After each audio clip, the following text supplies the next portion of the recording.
Ticor Friday training with Ryan and Haley. What's up, Haley? Call you? Hey, happy Friday! Another week down. I can't believe that we're going. I feel like I say this like every week, and now we're going into April, and it's crazy. I'm like, what happened?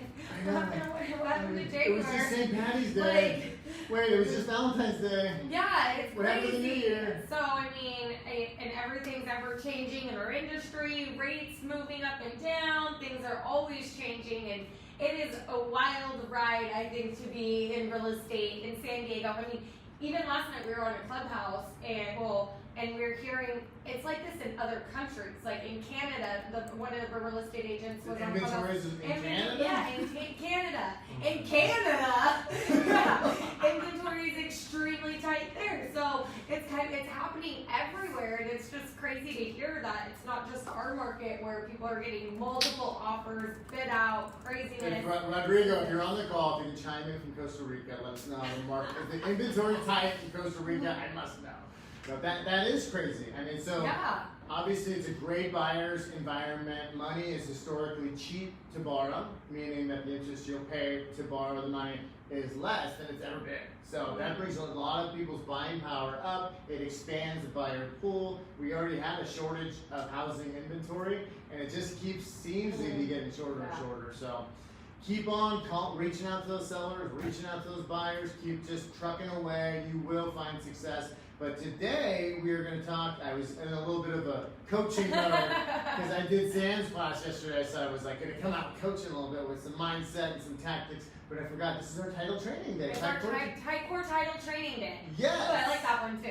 Ticor, it's training day. It's training day. That was a really good. So you actually kind of led us in really nicely though, talking about buyers, the buyer pool and stuff, because this kind of goes into what we want to train about, and it's a really common way of holding vesting. It's a really protective way for your buyers and borrowers to hold vesting. So we wanted to kind of talk about trust and requirements of trust and how title companies, how we handle trust when we have that, and how that's our vested subject. So I think trusts are extremely important. If I think that would be something that I would have all my properties in, or some kind of way to protect my assets.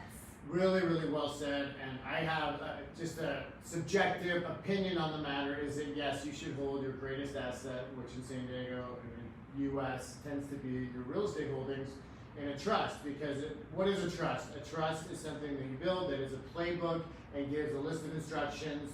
Should you pass, or other people that are members of the trust pass on, it has instructions in case that something unthinkable happens, that you have a contingency plan and you have it in writing and you have it ratified by an attorney and recorded, and all of those things. So it's really important that you look at that. Well, and I want to just point out, what you said too.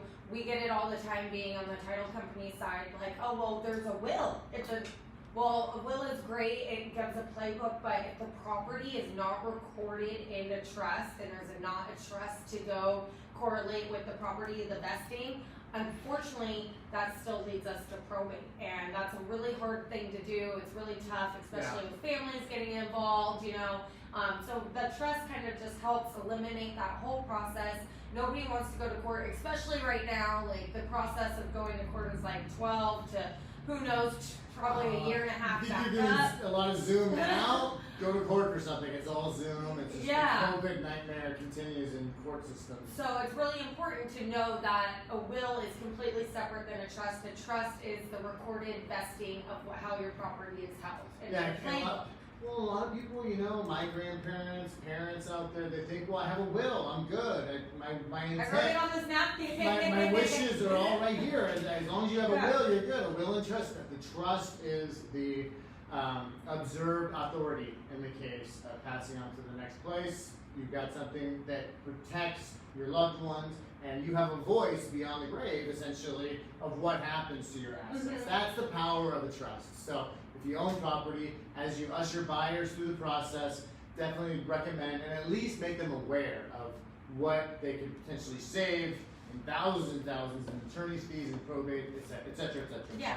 Well, and for the title company's perspective of it, it gives us an easy, clear thing of knowing, okay, this person who is signing on behalf of I don't want to say ryanolipsey, but signing on behalf of John Doe, and this person signing on behalf, we need to know that the trustee of the John Doe Trust is the exact person who is signing, and the trust gives us that playbook. So it gives us the authorities page and all that. So we're going to get into a little bit about the requirements that title companies have for insuring a trust, right? So let's lead into number one. What might that be, Haley? So one of the requirements is we have to know, a lot of times we get the question of power of attorney, so can I have a power of attorney, does that work in my trust? Can I trust out to this person to have signed on behalf of the property by using a power of attorney?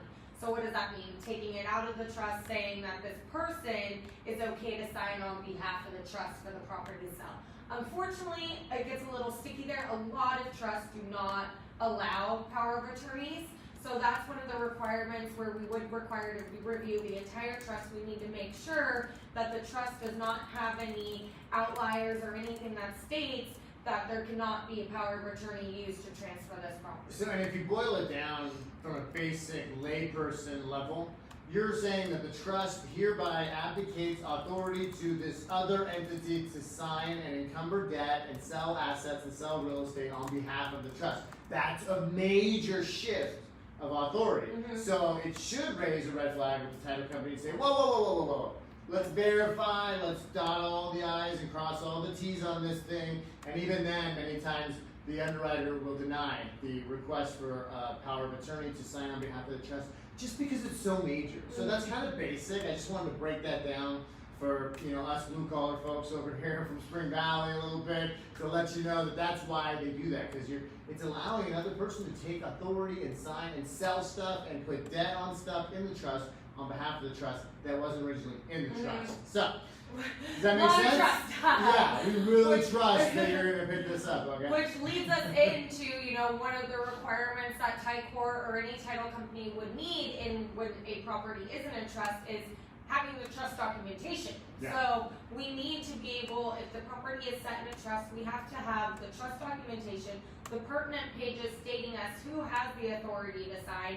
So that's the main requirement before we can know that this is the actual signer, this is the, we can't have a power of attorney on here. So that's one of the main requirements for us insuring is we need to have that kind of documentation. There's other things where we can go about if it doesn't need to be a full trust. We can do trust cert if that person hasn't passed, if the person's still alive, if it's John Doe, trustee of the John Doe Trust, if she's still alive, we can just go off the trust cert because we don't need to, she's not passed, so we don't need to verify who the authorized signer of the trust is. I see. And one of the most critical functions of the trust is to avoid probate altogether. That's why she's in BNI, I'm in BNI, we all have estate planning attorneys. We'd love to refer you. Very, very effective individuals that for a very cost-effective price can save you tons of heartburn and headache in this process. But if somebody passes away, all the title company needs is a copy of the trust and the affidavit of death, and they can verify that the trust enables and leaves a successor trustee, and it's a very clear process, like a day, okay, before they figure out who the seller is or who can sell this property when you have a trust in place. In probate, it's kind of like a short sale. Like you got to give it up to the courts, and they say, okay, the judge has found that this individual is authorized to sell the property, and this, and that. But who knows if that's 2 weeks? Is that 18 weeks? We don't know. You have to wait for approval. That's the short sale analogy from the courts. So get that trust, and you can have a day or you can have 18 weeks. Your choice. So Ryan, what if I'm a trustee of a trust and somebody passes and all of a sudden all this authority is set on me and I don't want anything to do with it? I'm done with it. So what happens then? That's a huge question that gets brought up. Can they renounce it? If the trustee doesn't want to have the responsibility of it. What do? So then you have to go, that actually court appoints it. So it does have to go back into court. So a court appoints a new trustee then of the property. Is that like a fiduciary, like a professional trustee? Yeah, so that's kind of what they do, right?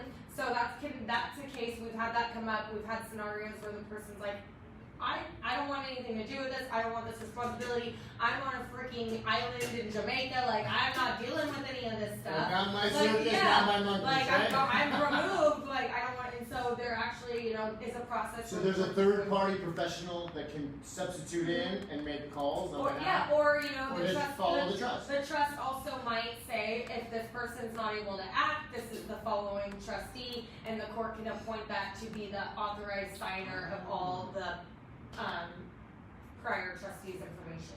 Got it. Yeah. Cool. Okay, I didn't know that. See, learn something every day. Kind of a fun little fact there. Well, and we've talked, seems endlessly about, you know, when we did our class on notaries, notary acknowledgements, all the reasons and how to avoid the pitfalls of getting your documents kicked back because the county is such a quagmire right now with COVID.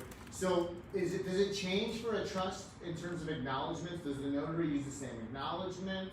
Yeah, so the notary, and the actual notary for the person, obviously they're signing who they are. So if it's me on behalf of the John Doe Trust, I sign my name, but the escrow companies and title companies have their own requirements where the trust actually has to be there above the signature block. It has to say underneath there that they are the trustee. But yes, then the notary just notarizes it as is, as their name, as a notary would normally do it.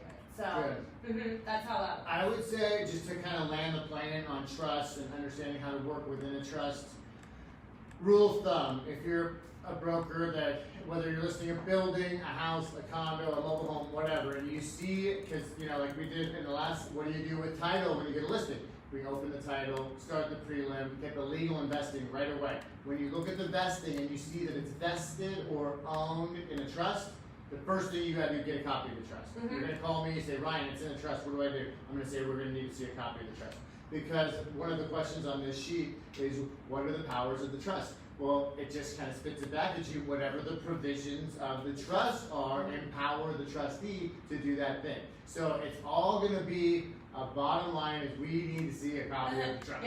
You're going to make your life easier, our lives easier, for your escrow provider, for your title, for your lender, for everyone. Get a copy of the trust. Try not to leave that listing presentation without a copy of the trust, right? Or at least the basis of knowing that we need to get this as soon as possible. We're gonna we're gonna need the review of the trust because that's how the property's held. So okay, Ryan, what happened to seller? It's been in their garage and they're hoarders and they've got files up to here in the living room and God knows what the garage looks like. We can't find the trust. What do we do? So if you can secure the law firm or the attorney that helped them draft the trust or the service, I mean, that's a start, but the end goal of that is we're going to need to see a copy of the trust. So I want to reiterate that just on a salesperson to salesperson level, because whatever type of company you're dealing with, their underwriters are going to want to see the provisions of the trust because that's the authoritative document. Well, especially if the person is passed. Exactly. Especially if the person is passed, no questions asked. Unfortunately, they're going to need to see the trust. That's like the main thing that they need. So, we have tons of information about trust. We work with some of the best in town. We also have really, really cool little handy dandy note sheets and stuff for you guys. So we have access to all of that on our website, everything that you guys need. Any questions about trust, you have something upcoming, let us know, give us a call, anything you need, we're here to help. Yeah, we did right? I think we have another video that we did on probate where we talked a lot about trust and just how to avoid probate. And the two are super related. The one is just to prevent the other. But it gets, you know, a little hairy, a little nuanced. It gets definitely granular when you're dealing with a sale. And the trust is the owner, how to operate within those parameters. That's what we're here for. Definitely. Look, get a copy of the trust and then call us and we'll help you sort it out. That's availability is one of our strongest abilities. And we try to be available to our customers. And just on a side note real quick, I worked on the title desk. I reviewed trust all the time. I can read a trust. If you guys have any questions like, who is my trustee? Am I actually talking to the right person? They say they're the trustee. Here's their trust. Send it over. We can review it. We can definitely help out with that. Yeah, absolutely. We have Katie. She sat on the title desk. We have Haley on the title desk. I've done title long enough to know a couple things, so I even might be able to help you. But alrighty, well that does it for trust, huh? Thanks, guys. Alrighty, moving on. We appreciate you guys. Thank you. Please call, comment, text, carrier pigeon, however you want to get a hold of us. Let us know what your questions are and what you might like to see a video on, and we'll do that thing. Alrighty, thank you guys. I'm Ryan. She's Haley. Until next time. Bye. Bye.